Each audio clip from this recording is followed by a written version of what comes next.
bilib ako sa imo, kay imo po napakadlaw. Pagpalangga nga gubali ko sa imo, ipakita pagpalangga nga sobra simo kuya ipadama. Hindi kaya magambal kapag nakimbutas ka lang, ay ang pagpalangga ko simo pertigin ako lang. Okay lang na sa akin tumina, dinay mo ko basta hindi lang ko kapag nagsakit. Sakit ako mo, promisa mo matagalan na ito.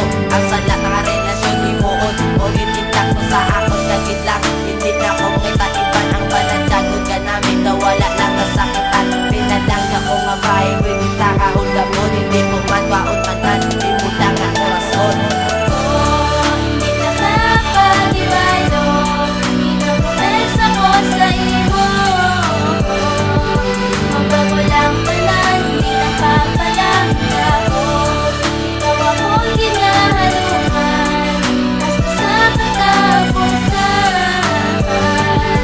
Tumis ako ina, imo ginatanda. Tumis ako sa imo nga ikaw lang palangga ko. Gipartner ka na diri sa kasing-kasing ko, kay ikaw ang nangitungod nga naubra ko ang tanan. Kung ano takakapalangga ang manang sinulatan hamban. Kung nasimusubong nga aton nga palawi kung desidido magsulat ka kanan. Ako ni moon kaya mo ta ka nakapalangga ka sa kon importante. Halungan na kasangkulo kay kabulay magdiskarte. Kagakon nga makuha ang isa mo kapareho. Palitigan ko sulat kay wala ka kapareho. Bahala nagdakagis ka nito palayang magsakon. Palangga unta ka mo na ang akon misyon. Tanan akon ni moon para di ta magbula. Kay bahala nagdaktanan biskan sila sa kon maaway. Amo na tanagtanan ng promesa ko sa imo. Nagala na magsulat ang uto ko para sa imo.